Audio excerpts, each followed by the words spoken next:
Everyone, and welcome to another Disclosure in the Media episode. I'm here with Ryan Polenkarts again, and we are doing more of the Halo franchise. We're doing the armor of Halo this time. So today's recording was recorded on 2/21/24, and I now open this circle within true benevolence with no conflicting agendas as of this moment of time. So, Ryan, go ahead. All right. Well, today we're going to be doing Halo's Mjolnir series armor. Mjolnir, as in just like Thor's hammer, Mjolnir, is the type of armor that it is. We're not going to go into all the side armors. We're not going to go into the various helmets and attachments, but I will mention what generation those start being available for the armor. But it's just not something that we can cover here and not take all day. If you want to learn more about that, play the Halo games, and inside the armor customization screens, they're going to have lore about each specific suit piece. This is going to be an overview of the system itself because it has a generational evolution, as well as different types of it as well. So we're going to start here, and this is Mjolnir Gen 1.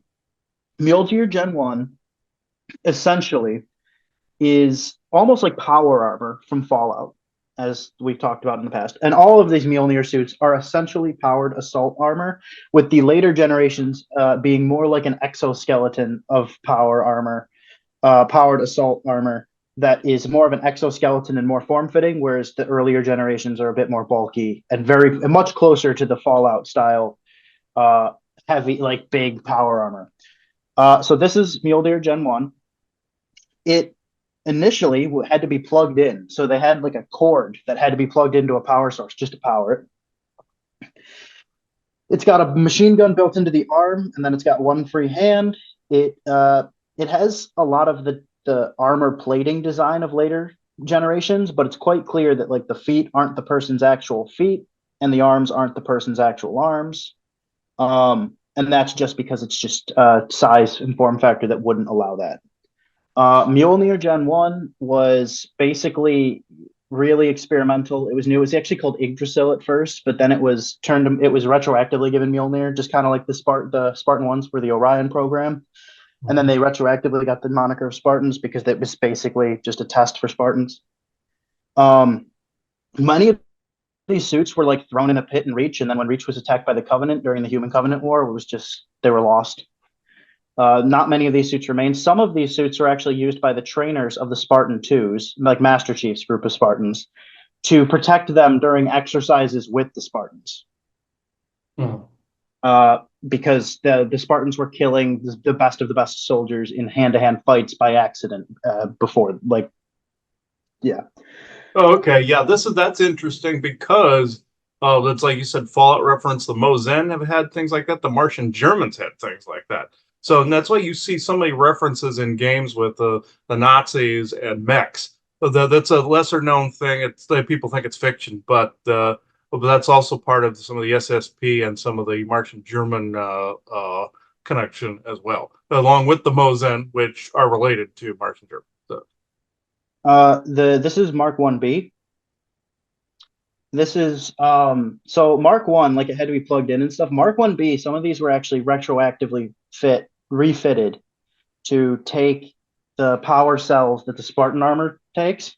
So now these don't need to be plugged in anymore, and that's why there's an Easter egg character of Sergeant Johnson in the Halo Wars games in one. In fact, they've also been updated a bit to where there's two free hands and weapons as like wrist attachments. Um, but yeah, Mark II is a bit more form fitting. It still needs the power cord. You can see the power cord in this concept art. It could be outfitted with heavy weapons, but it generally was still like an armor. It's more of just a suit of armor though, these kind of armors would have been used specifically for defense purposes because they could not reach out. They couldn't be used away from a power source. So these were only used in defensive situations, and the Spartans themselves never would have used these. These were really only experimental things because they were working on the technology of the suit of armor while trying to get the technology to power it independently. But apart from that, it's got an enclosed helmet now, like fully enclosed helmet, where a lot of these didn't, or they had just like a basic helmet. But yeah, the you can see now that the forced one hand as a weapon is gone, and the ability to add and retract attachments is also gone. These have missile launchers, heavy machine guns. I believe that's also a type of missile launcher, and another heavy machine gun as its armor outfit. But it could also just handle normal weapons because it's got free hands. This is Mjolnir Gen 3. Mjolnir Gen 3 is kind of a weird addendum and is kind of a it's also an armor that got retroactively called Mjolnir when they were able to power it with the Mjolnir cores, I believe, because it actually predates this armor by like 20 years. Hmm. Um, it it was almost like Tesla coil powered. So there could be a generator in one place, and as long as it was close enough to the generator but not tethered to it, it worked. It's just a big sort of exosuit thing. It's almost like a mech instead of a Hmm. dead suit.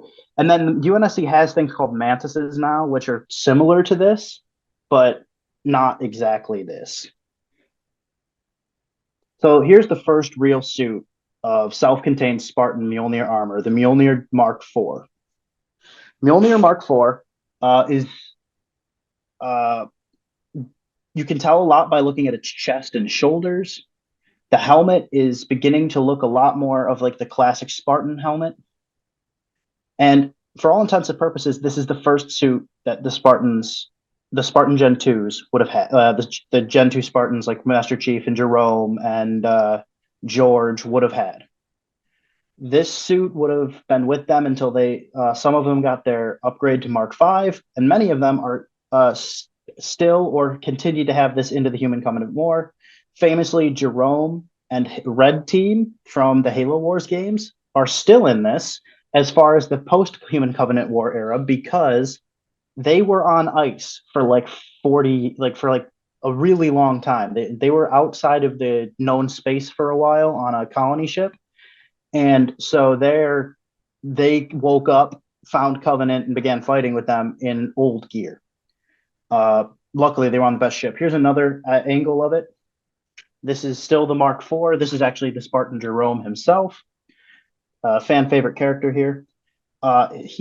This suit has been upgraded retroactively by systems in the UNSC ships, but initially it would not have had the protective energy shields that the suits had, and it did not have, and it was just so it was a lot less durable.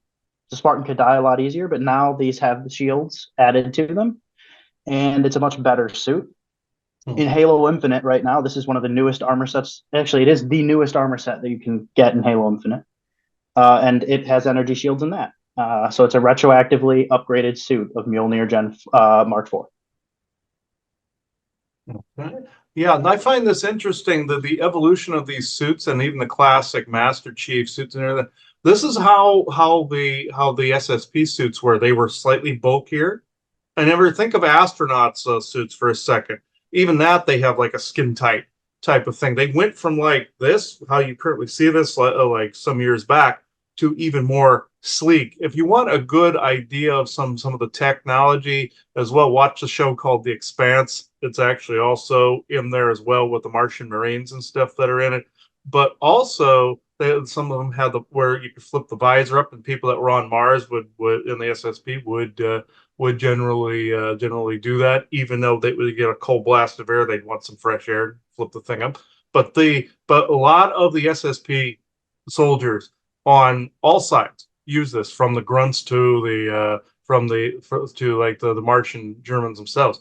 They use things like this. The Mosen have something similar. They have, but theirs seem to be more. They have some retro ones, like the Brotherhood of Steel is in Fallout, but they also have the newer stuff that's actually skin tight. They even have like a shield helmet to where you don't need an actual helmet. Now, what the visor could do could basically scan and identify everything in the environment. That's also what the fully shielded one could do as well. But this is pretty much the origin of this particular tech in reality. Yeah. Also, at this point in the generation, Mjolnir suits were the most expensive thing humanity had was producing. Bigger, it was more expensive to power to for the power source and the armor of this suit than it was to outfit an entire capital ship, to like Mhm. build one and outfit it with weapons. Um, Basically, they use power packs that are, I don't know the exact thing, but I believe it is some kind of nuclear reaction. In the back of them, they last about 15 years, if I'm not mistaken, until they need a recharge. Also, this is the first suit where the wearer wears a body glove, and you can see it poking through in certain areas. That like hex pattern thing is a body glove, and the armor is then affixed to the body glove, similar to clone trooper armor, but it's a much more advanced form of armor, usually using high-end titanium and things to as the armor itself. Whereas clone trooper wars basically wore a plastic Yeah, the inside. body armor is kind of how some of the modern, from what I understand, the SSP suits are now. They're like the space suits too. They're essentially the body glove type of situation. Yeah. Uh, All right, so the guy in the middle here is Mjolnir Gen 5, Mark 5. Mjolnir Mark 5 is an upgrade to this, and you can tell just in the design that they're very similar. Um, Mjolnir Mark 5 is the suit that Master Chief will be wearing if you play Halo Combat Evolved, the first Halo game. He is this suit had energy shields already, and it was basically just an upgrade of this with some energy shielding, but also the just a it could run longer, I believe, than the other one could. But otherwise, it's not that different. It's classic because it is the suit that Master Chief wears in the first Halo game. These guys next to them are ODS. Well, they're ODSTs in like Spartan armor, but let's not get into that. Technically, they're in Mark 5B with the ODST gear on it. With that is the helmet and these shoulders, and I think their chest piece is also an ODST chest piece. But for all intents and purposes, this was Halo Infinite trying to put ODSTs in the game to put next to Chief here, mm, when that's not what those actually are. So here's Mark 5B. Mark 5B is an upgrade of Mark 5 given to the best of the Spartan 3s. As we talked about, the Spartan 3s were a generation of Spartans made by the children who were orphaned as a result of the Human Covenant War, and they were basically made to be suicide soldiers. But the best of them, the best of them, would have been given full Mjolnir suits, where the others would have been given something called SPI armor, which was kind of like a more like a stealth armor and stuff meant for getting into a place secretly, and then when the shit starts, they weren't nearly as durable. These have energy shields, better energy shields than this armor, but not almost on kin with the armor that's going to come next, energy shields. But this is also when you begin to have the ability to customize the armor fully. Helmets, chest pieces, arms, and even down to the legs are all customizable. Now, this guy, he's actually in a modified version of this armor. But, and that's because he's actually a Spartan too. But these two guys here are, so this is Noble 6. He's the main character you play as in Halo Reach. He is basically in your base suit of Mjolnir Gen, Mjolnir Mark 5B. These guys are in highly modified versions. He's built to be a sniper. He has camo netting that he can throw over his head. He's got extra ammunition built onto his arm. He's got ammo pouches. He's got like a tac map type thing built into his wrist. He's got his kukri knife affixed to his shoulder, extra armor on this arm, shotgun shells, and grenades on his armor, as well as he's got the recon spy helmet, but he's even cut his own little like skull emblem into it. This is Emil. This is June. These are famous Spartans from Halo Reach. And you can see the amount of customizability going forward that these Spartans had the options to do. Now most won't go this custom, but these are specific characters that you're meant to grow attached to, so they have very customized armor. This is Noble Six's armor in Halo Reach is you can actually edit that yourself and make it whatever you want, but this is the base look of Noble Six. Hmm. Um, so you don't have to make it look like this, but you can. But this is what he will look like if you're just starting the game for the first time ever. And actually, it's what every Spartan you play as in that game will look like if you start the game for the first time ever. So now we're going to talk about Mjolnir Mark 6. This is Master Chief's suit that he gets in the beginning of Halo 2 and will have throughout Halo 3, 4, 5, and Reach. This is the more classic look and the Halo Infinite look. The look that you see in Halo 4 and 5 is a different art style, and they call that Gen 2, which is like a changed thing. And then they walked it back in Gen 3. It's more it's got lore stuff, but it's less important than look at just knowing that this is Mark 6. Master Chief wears the base of Mark 6, the most basic version of Mark 6. It's got better armor shields because Mark 6 is using Stolen Covenant energy shield technology. It's got just better armor. It's more freedom of movement. You can see here, that's where this like little port on the back of his head is where his AI companion will go. So that's where Cortana is for most of the game. Is the chip that holds Cortana's there. That's where the power source is. That little circle on his back. And you can see it's a lot more compared to some of the earlier armors, where there's a lot more gaps. It's got the same amount of mobility, but he's a lot more heavy armored. Now, really, only the inner legs and right here at the torso is you can see the body glove. And the thinking is that the energy shielding will still dissipate that. And the main areas you want to protect are still protected. Now, it's not to say that he doesn't get hurt.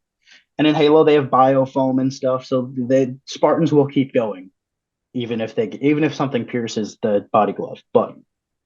And Spartans are also superhuman into the point where unless they like lose a limb, they'll probably keep going. And even But then, this is yeah. yeah, and I mean no, because actually there are Spartans who have lost limbs, gotten prosthetic limbs, and then gone back into the field because they're just that deadly. In fact, you can even make your Spartans in Halo Infinite have prosthesis. And then this is the newest generation, Mark 7. It is it's got a first layer of armor and then a second layer of armor. It's got a more aerodynamic helmet and it's a bit more form fitting. This is the stuff that the Spartan 4s, which are basically just good soldiers before who could take the augmentations to become a Spartan as an adult, mostly are wearing. It's decent gear, but it's widely considered to be not as effective as this stuff. But it's basically being used on a lesser quality of Spartan. And it's also viewed as inferior because these guys will always like Master Chief and the Spartan 3s. So the Spartan 2s and 3s will always outclass these guys because they have far more genetic enhancements than these guys do. So even if their armor is the higher in technology level and might be better in certain situations than this armor, they're not going to perform as effectively than as guys in this kind of armor and this kind of armor do, just because these guys are of a lesser quality just off the bat. They don't really have the same augmentations, or it's the later augmentations. The reason they have them putting them in as children, the same thing with like The Witcher per se. They put the mutagens in as children. It's telling the same story. Whereas the reason they take children into the secret space program versus adults, and they've done that too. It's not like that's beneath them, but that's the same as with them. Where if you do the whole time travel loop, you take the child usually between the ages of 6 and 8, and you will allow them to grow into past puberty, even in their clone form, and get augmentations for super soldier or not, for whatever field they go into. They're decoding and encoding the environment as they go along, like anybody would. But that brain map versus the version of you here could be vastly different from each other. So recovering the memories across like that quantum thread, or trying to reintegrate that, you're integrating memories into a brain in which did not possess them to begin Yeah, I with. mean, Halo has an analogy sort of for this. Now, I don't think the creators knew what they were talking about, or maybe they did Mm-hmm. when they made it. But in Halo 4, one of the biggest themes in the story is Cortana is a rampant AI. So she's going crazy basically because she's a deteriorating AI that wasn't meant to be around and in service as long as she is. Mm-hmm. Hey, Master Chief is like a machine. Like at that point, he's like, we need to find the UNSC. We need to reestablish connection. We need to get back to the UNSC and finish the fight because he thinks the Human Covenant War is still going on to some extent. Mm-hmm. Because the first thing they interact with is the Covenant Remnant faction that wants him dead. So yeah, so he goes forward and he starts fighting and they finally find the rest of the UNSC. They start making contact, and when they finally get with them and they start asking questions, there's a scene between Chief and Cortana where she goes, "One day we'll have to figure out which one of us is the robot," implying that sometimes he is less human than she is because she shows emotion and he doesn't. Yeah.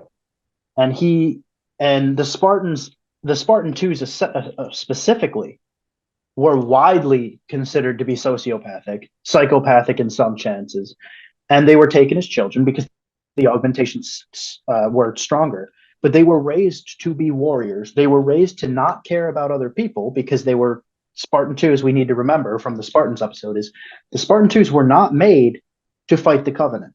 Humanity had not engaged with the Covenant when they were being made. They were made to put down rebellions and fight factions of humanity in space that were already breaking away because there were two. There's a neo-Nazi faction and a communist faction that were at war with the UNSC. And the Spartans were made to put down human rebellions and fight them. Now, when the Human and Covenant War begins and everyone starts fighting, when they start fighting the Covenant, these aliens are coming to wipe out humanity because that was the goal of the Covenant, was to just wipe out humanity. No one asked questions about the Spartans' like real purpose because they were saving people Mm-hmm. and they were like the pinnacle of humanity's military force. But we need to remember that they are not feeling because they need to put down humanity if they have to. Okay. I see that. And that's where the groups like the Martian Germans, Kabbalist factions, these corporate factions, they want to train basically an emotional robot. I even had a couple memories of mine that where you could see where they're trying to break down the psyche during the soldier transformation so that you wouldn't have the emotion. Hence, also why in The Witcher they like to say that the emotions disappear as well or get quelled as well. It's the same story that's being told there, and Mm-hmm. I have certain memories of a version of myself that again was more narcissistic, more unemotional, and uncaring for people. I've had to rectify that myself because the real me is vastly different than that. So that's again a brain that decoded things far differently than this one did, but yet they're both me. So Mm-hmm. you have to rectify that somehow.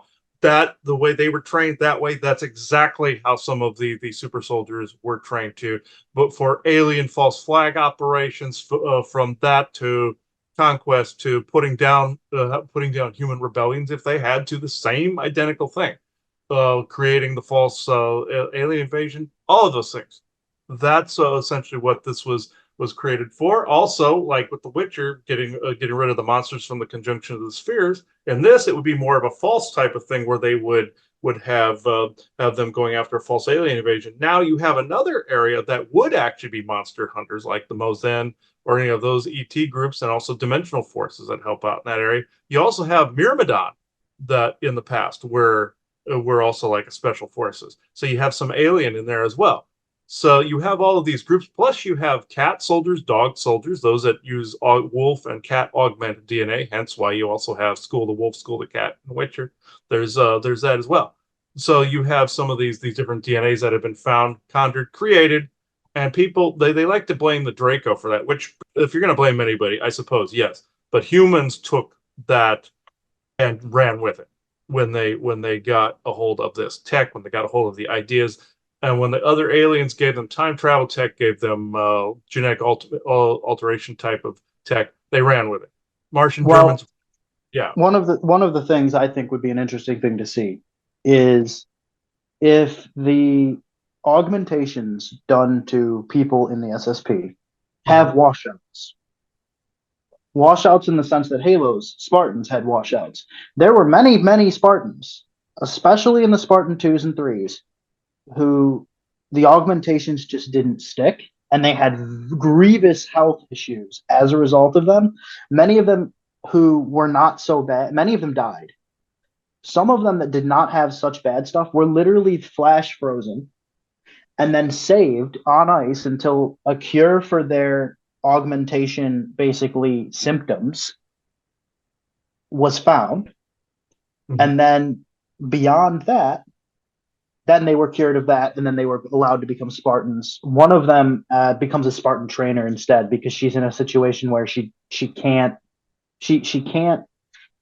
be a Spartan or something, but because of her augmentations, or what she is she was like a high admiral's daughter that the Mhm. UN that Dr. Halsey stole, and then like was going to make a Spartan, and then while she was on ice after her augmentations didn't work, her dad found her. Mhm. The like there was a declassification enough where he could find her in the files and was then like, give me back my fucking kid. Okay. Yeah, that's interesting. Where they were even in the story, they were even abducting a high admiral's daughter, and that's happened. Things like that have happened a number of times. They take the best from the military too, and augment them even as an adult. That's actually a true.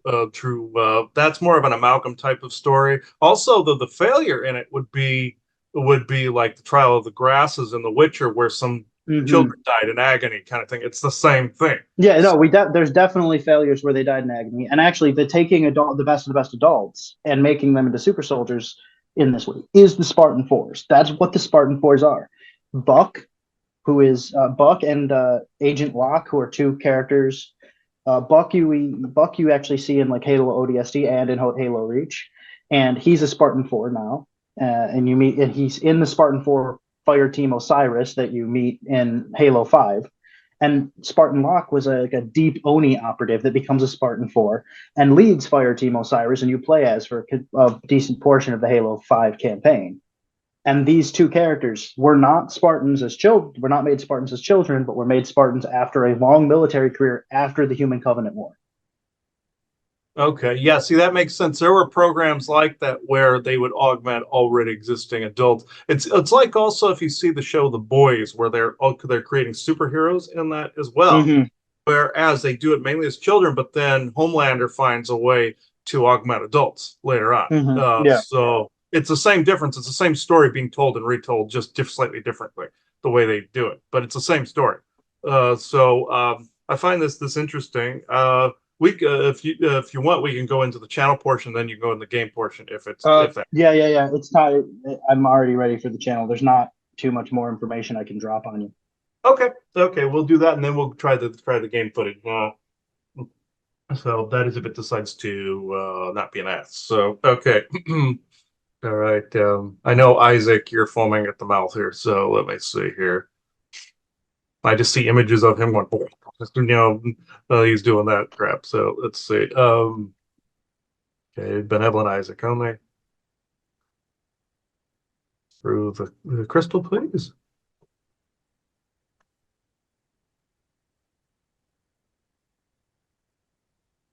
Come on, Isaac, you can go faster than that.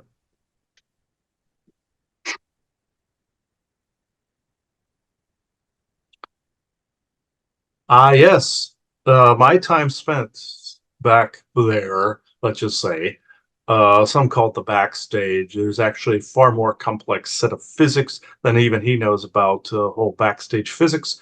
So we'll just go straight into what the theme is, and that is the suits.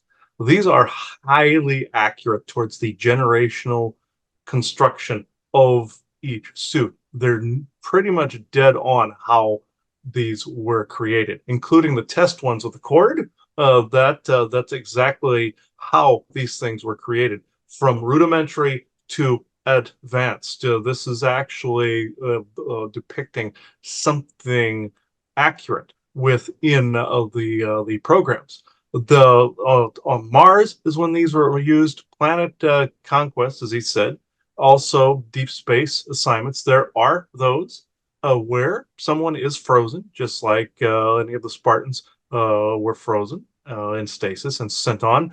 There have been a few of those. Not many of those, since they found portal technologies and utilized portal technologies. But the stasis actually has been used. Portals are far more advanced, but someone had to set them up, you see. Someone had to get the other end of the portal where they needed to go. Granted, a drone could have done that job pretty much, but they decided to send forces ahead as well. They also have the ability to build a colony ahead of someone before people move there. They can set up a facility, augmenting an already existing ancient structure on the world that he was on called Lystaria, where the Martian Germans basically killed the entire population, gave them over to reptilians, as well as took ore resources. They took an already existing ancient structure and integrated themselves into the original populace's mythology. This is something that they unfortunately enjoyed as they did. They also took that population and story told them into oblivion. What I mean is they told them tales in which then to separate them from themselves so they would not notice what was going on around them. But the suits were used quite prolifically by himself and others within the units on these different planets. He only remembers two. There were actually close to five, but he only remembers two because those were the worst of the worst. Now, could these be used in space the same way you see Master Chief, basically flying around in space as well, going from say wreckage in space to for salvage operations and the like? Absolutely so. Is this the same as say the Brotherhood of Steel? It started out that way. You are also seeing another version of those. The show mix that with the show The Expanse, he calls it, and this, and you pretty much have that level of technology. But generationally, this is also what he does when he makes his orgone pieces. He calls them by certain generations. He automatically does this. This comes from, it's a shadowing of the SSP memories. This is when he makes his pyramids, his devices, any of them, and he calls them by different classes, different things. They do different things. Or tower busters, like he said, Mach 1, Mach 2, Mach 3, Mach 4, Mach 5. He does that because of that particular background. This is where some of that habitual behavior comes from. I know you wish to keep time, so I will go into questions. All right. So I guess the first major question is with these sort of armors, especially the ones that are in use now, these must, given even how expensive they are in the Halo universe, they must be vastly more expensive than anything we can imagine here. Uh, Mm-hmm. unless there's no form, where are they getting the resources? Where are they obtaining the ability to make these sort of things? Because it's not simply like they can just take it and make it. They need to get the resources, they need to get the technology, and they need to somehow produce it in a way where nobody knows. Yes, you are absolutely correct. Mars is technically a production facility, along with Ceres is more of a port. I nicknamed it the anus of the solar system because of its opening port in the back, but which essentially looks like a giant butthole. But the Mars, this is done on, and yes, the resources. Again, what I've said before, they're essentially the Martian Germans are space pirates. The Dark Fleet is what they use to do this. Essentially, space pirates, and also there are galactic pirates too, but we won't get into that part. But salvagers also trade with them, or they steal it from them, and they take ore and resources that are rich enough to be able to be converted to power sources and suits of armor to be able to refine into the various materials. Yes, these expeditions are the equivalency expense, just like you had old expeditions to the New World in the old world, whereas there was a hefty amount of expense to even travel across an ocean. that cost people a lot of money at that time. Think of traveling across the stars to set up, say, another base, port, or mining operation as needing funding. You would think people would are saying you would think that they wouldn't use money. Yes, they would. It's not Star Trekky, folks. They are actually the ICC, Intergalactic or Interplanetary Corporate Conglomerate, actually funds a lot of these things, and they want proof of life when it comes to the value of acquisitions. They do not care about the human life or any other human descent lineage or cousin lineage or any of the aliens on a planet. They will rape the resources. They will mine the resources. They will strip mine and they will create the ships, technology, and suits. So yes, these have a high expense if you count the life along with it that is destroyed. This has a high cost to it, but these resources will be available to people when they are out there in the solar system, not necessarily to non-soldiers, but the ship resources, everything. Think of also Odin in his conquest of the nine realms. What did he do? He had to conquer to unify. This is exactly what I'm not condoning any of this, but he thought he was trying to prevent Ragnarok. But in the case of the Martian Germans, they are essentially pirates. Okay. Now to continue this line of questioning, I'm assuming most of the planets they're getting these from are not inhabited planets, though, and that it is a very small portion that are inhabited. I'm not doing this to defend them. I'm just trying to put it into perspective that most of space is not inhabited. You are correct. Lystaria, the one that he was on, and they were attempting to manipulate and take down the population, had two purposes: mining of the resources, killing the people, looting the people. The reptilians and the Orions went into an unholy alliance there with the Martian Germans. The Martian Germans only cared about the ore. They cared about the usage of the ore. They also had suits for the people mining the ore, a lesser version. They had this on Mars too, whereas they were like hazmat suits, but had a little bit of armor. They, even though they didn't give a rat's ass about the person in it, they cared about the expense. We So they we did will not we want to use the will suit. we will in the gameplay portion be showing off a hazmat version of this suit. So just to show off that technology does exist in Halo as well. Um, we will. So my next major question, I assume, will that I need to ask is these kind of suits. These are things where if you, I'm assuming that these are the kind of things where if somebody sees one of these guys, there's no chance that they're getting away alive at the moment. Because even if they just brainwashed you and put you back, the memory could come back at some point, and that the threat of that knowledge getting out there to the general public is too dangerous to these people. Yes, exactly. Even with suits, even with a Halo level Spartan level super soldier, taking on a planet of very angry and despondent people is not something they want. Also, they have annihilated a couple populations out there. So, yes, the minority, as you were saying before, is populated planet. They go for non-populated because they see it as a pain in the ass to have to cull societies down. They will do it if necessary. Just like with like if they were to come down to Earth, they are not this omnipotent force. In fact, they have lesser resources than you think that they would have. They go on a financial system, they go on a trade system, and if they don't meet certain quotas or certain like shipments, that's just no different than any other company. Hence, the intergalactic corporate conglomerate. They are the owners of every major corporation on Earth. Even if they retracted those arms, even if you had super soldiers show up, humans on Earth would eventually overpower them. They are not gods. They are men in basically toys. Okay. I guess that ends my line of questions for this video because I'm not sure there's what else I could ask at the moment that isn't something that we're already going to have to talk or that Chris doesn't already kind of know about by himself.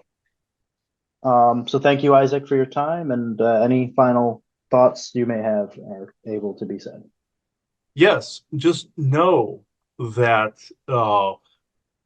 putting these types of videos out there, though some people think they are just about the video games, they are about reality. They are about the reality around you. Know that you can co-create this out of existence. You can co-create it, merging back with mankind.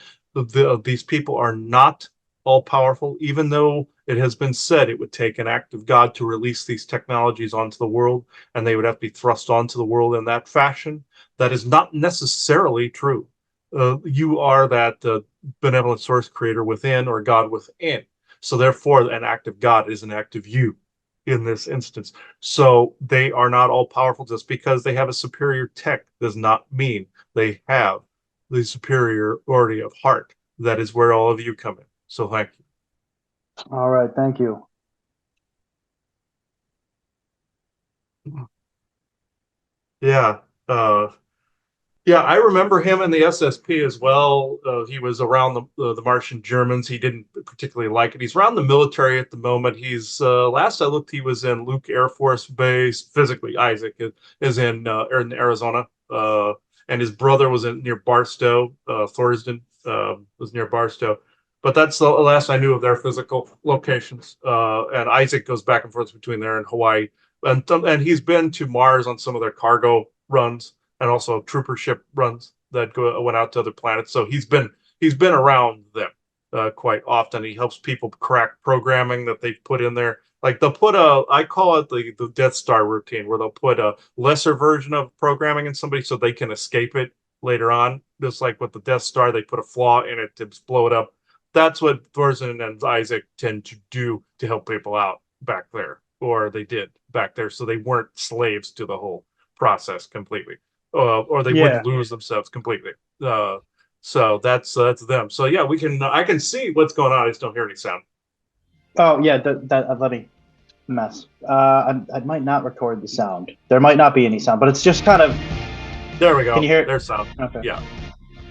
I'm not gonna have it loud because it's just music. Um, in fact, the sound might just detract, so I'm gonna just turn it off Okay. All because right. it Yeah. doesn't sound great through my headset at the moment. Okay. We don't need Because it anyway. Yeah. Yeah. yeah. So this is my Mark IV suit, and you can see it's just a blacked out version of the one that I showed off in the video with a different with a different set of shoulders and my little emblem there Mm-hmm. on the chest. Uh, and you can see inside the customizer here, you can change the shoulders and the helmets from any core. You can put any helmet on any core, which is the cores are basically the generations. But this is mine. I like to keep it generally very like canon with that armor.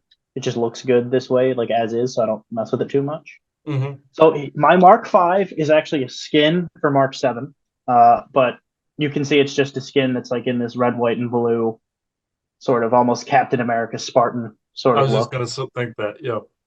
And now if I take that off, if I unequip that core, this is what my normal Mark 7 looks like. Like an actual Spartan. Yeah. Yeah. That's But interesting. if I yeah, but it's just I choose to use a different one when I'm playing as this. I like to use the old school Halo armor look um, when I play this with this armor because it just looks good. It's so classic. It's the most classic Halo suit. So Mm-hmm. Yeah, that's the whole Master Chief look and everything, the classic one. So yeah, yeah, I'd play with that too. So yeah.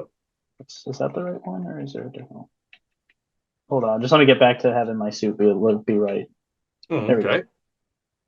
There we go. Now we have this is my Mark 5B. So you can see I have the sniper kind of like camo netting, but I have the Kukriar on the one arm, and this is actually an elite's skull on the other arm. Mm. And the elites are that race of reptilian with like the sort of predator style jaw, where it splits. It's like a cleft jaw thing. Mm-hmm. And that was like a trophy that some Spartans would put on their armor, and that's in the Halo lore that they would do that. They would put the skulls of elites on their armor pauldrons, and then this helmet is the Raksasa like airdrop helmet, which is based on the ODST helmet, and it has like night vision goggle type stuff on it, and then he's got shotgun shells on the wrist, and he's got like a built up like punching fist, and he's got built up knee pads, and that's just that's this Spartan. And there's even versions of this armor that have been flooded like from the flood. I don't have them unlocked yet, but you can see them. Oh, In that's fact, interesting. I don't know if I can put on that. Oh, I can show it. That's the one that's been like super. These are both cores that have been versions of this armor that have been super flooded. Like where the Hmm. full Spartan is now a flooded being. Okay. No, that's interesting. And then these are the members of Noble Team made inside this armor with the gear in Halo Infinite. You wonder how that one sees with the where he etched the skull in the front of it, you know? It's canon. They actually explain that his eyes are where the eyes in the skull are. Oh, okay. Yeah, he actually in the lore he scratched that design with that knife on his shoulder. Well, that's interesting. I wonder Uh, if I saw, yeah.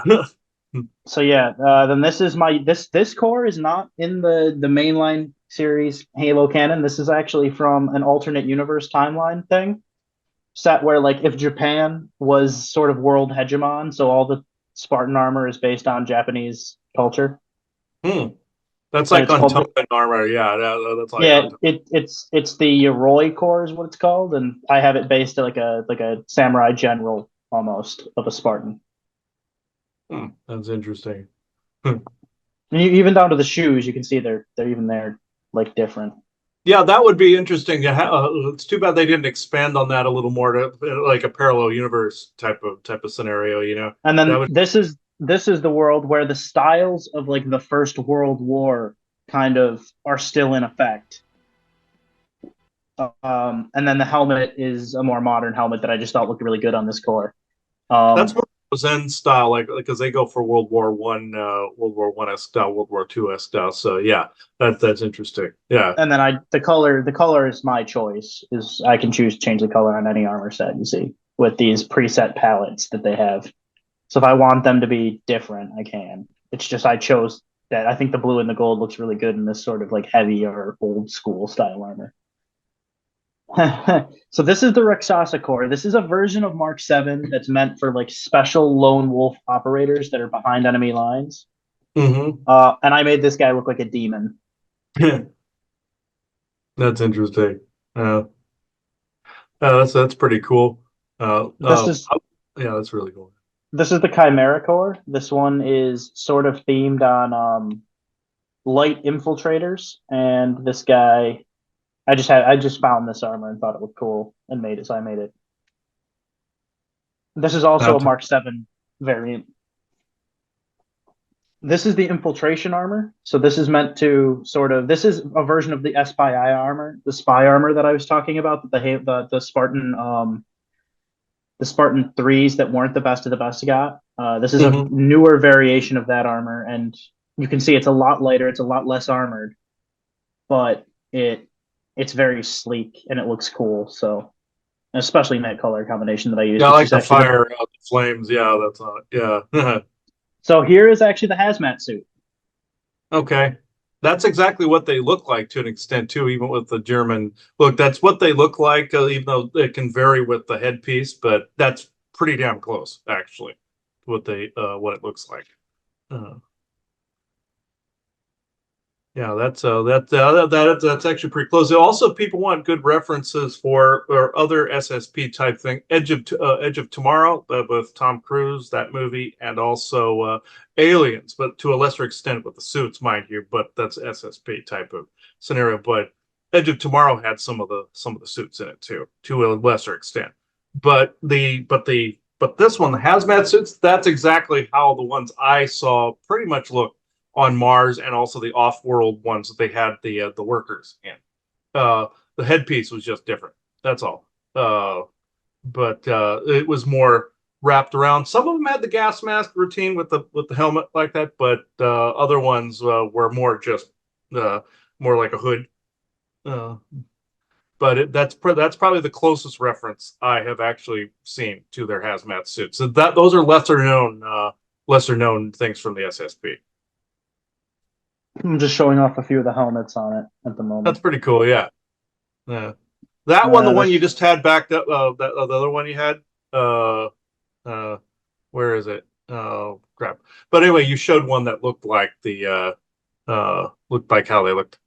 Uh, I'll just go through it slow, and if you see it, shut it out. Okay, let me see. That one. Go back. Go back. Nope, that ain't it. One more. That one. Uh, Oh, okay. uh, that one and the one after it are two ones that look like how they had it. Yeah. Uh, Okay. yeah, kind of almost like a stormtrooper vibe in a way, but yeah. Mhm. And that one with the goggles that you had before that too. That one. That one. That one. Yeah. So the headpieces varied from time to time.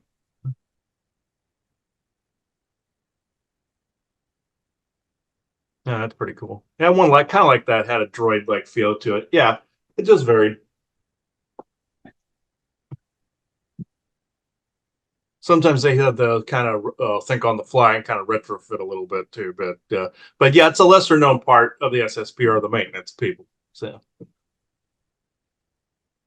See if and there my were grunt favorite. workers and everything, huh? I'm seeing if the one helmet has been added into Halo Infinite. Oh yeah, it has. This one. Oh, that's interesting. That's like Skeletor almost. Yeah. Uh,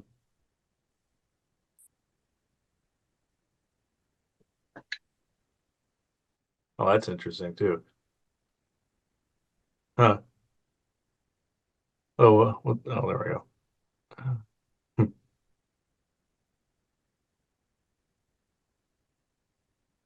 That other thing looked like a robot. Yeah, they had robots too, but it was mainly workers that did it. Yeah.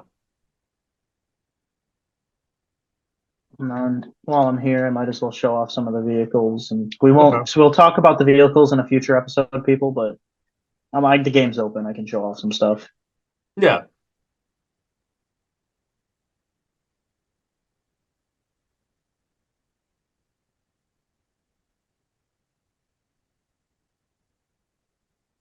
Yeah. Weapons and vehicles one later on would be a good episode. Yeah. And these are the only weapons you can customize in this game, like look wise, are human ones. So the Covenant versions slash banished versions, you can't. I can't show off in this manner. I'd have to show them up in game. Mm. Okay. Yes, that's a flood infected shotgun. Hmm. Well, that's interesting.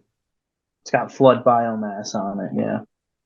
Yeah, and also in the SSP, there were also some AI weapons where they it would have AI targeting, but AI also would have like a semi not necessarily consciousness. It would be like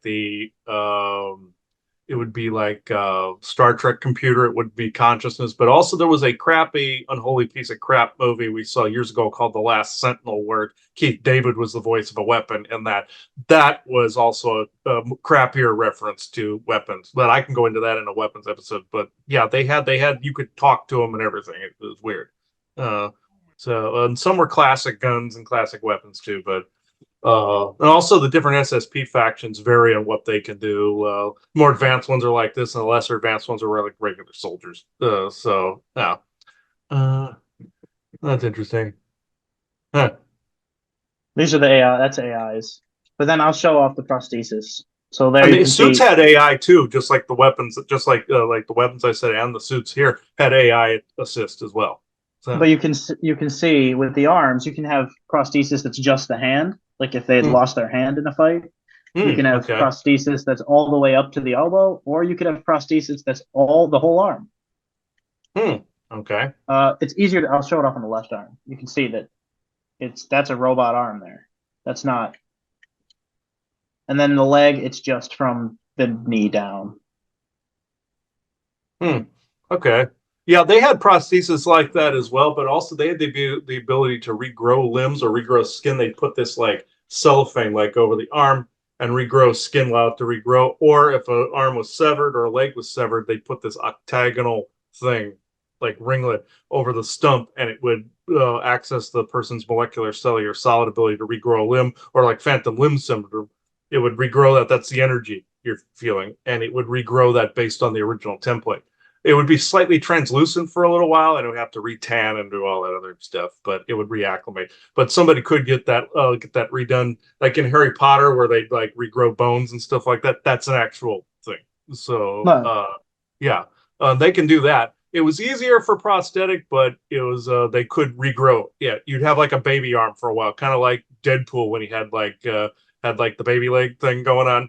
That's what I'm Hmm. reminded of every time I think of that. So yeah, um, they had that ability too, and they could regrow a head too, believe it or not, because all the cells in the body hold all the genetic information, even for the brain.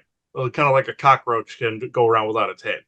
Hmm. Mind you, you had to wear a suit to have that happen, but and the body would just kind of walk back to its creepishly back to its original. The suit would walk back to where the bay was. They'd regrow the head on the person or not if they didn't want to save the person. But yeah, they could do that, which was rather creepy.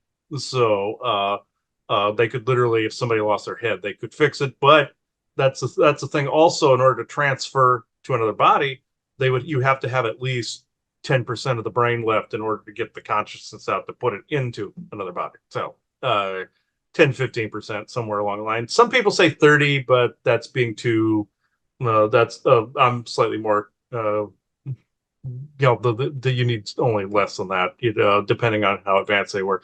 But that's the more creepy side of that. Not that the secret space program as a whole wasn't creepy, but that's part of it too. Uh, what area are you looking for? I'm just looking around. Okay. Uh, yeah, that's interesting. The different armor types and how close they actually are. The hazmat one was pretty much dead on. The Spartan armors are pretty much dead on. What Yeah, is the hazmat one, it's implied that that's used either by Spartans or by UNSC personnel dealing with flood outbreaks.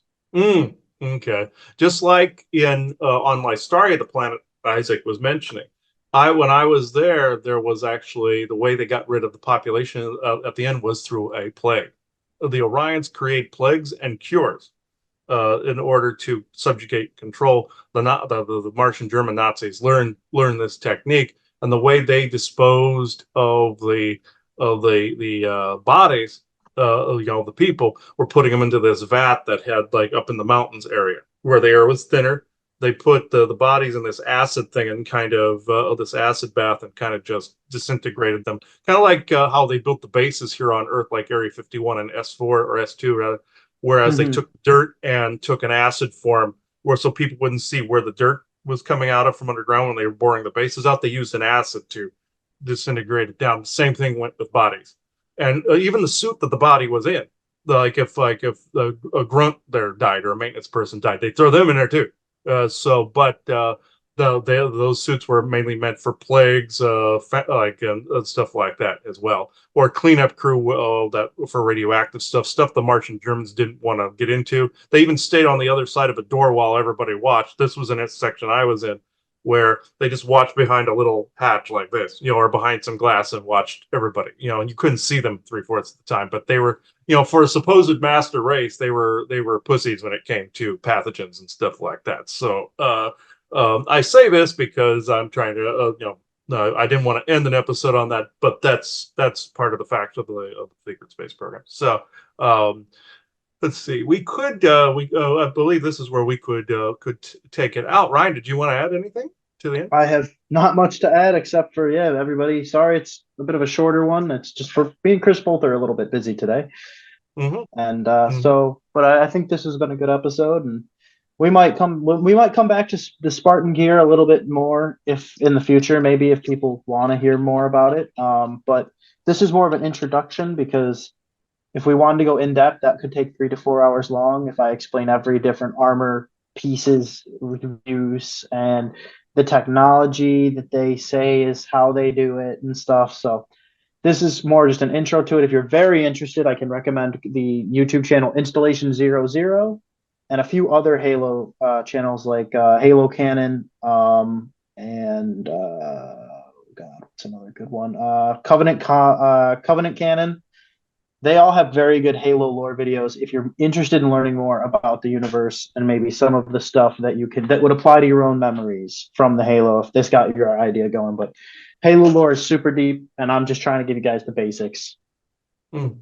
Yeah, and this these episodes are a lot of fun. Yeah, maybe at some point we could go more in depth, but yeah, why reinvent the wheel when there's other sources too. This is where I will now officially close the circle within true benevolence and no conflicting agendas. I thank everybody for watching this show. This has been interesting today. So thank you, everybody. Bye bye now. See ya.